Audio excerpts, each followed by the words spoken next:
A la Salle Reus, la persona que acompanya els nostres alumnes des de que entren fins que es titulen és el tutor. El tutor és la persona que s'ocupa del creixement personal de l'alumne i del seu desenvolupament acadèmic. El tutor està en constant contacte amb la família i llavors el tutor també està acompanyat o està assessorat pel servei d'atenció psicopedagògica. Aquest servei dona ajuda per poder adaptar l'aprenentatge a les diverses capacitats. A més, disposem d'una aula d'educació especial on es fa estimulació primerenca, especialment a infantil i a primària. A partir de 5è de primària hi ha el servei d'orientació acadèmica i professional i un servei de mediació que ajuden també els tutors a resoldre conflictes i a resoldre problemes.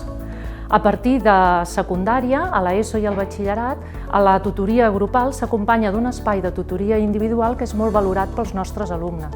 A més, els nostres tutors de diversos cursos es coordinen perquè els canvis de curs no afectin massa els alumnes. I tot això ho fem amb un estil individual, integrador i personal.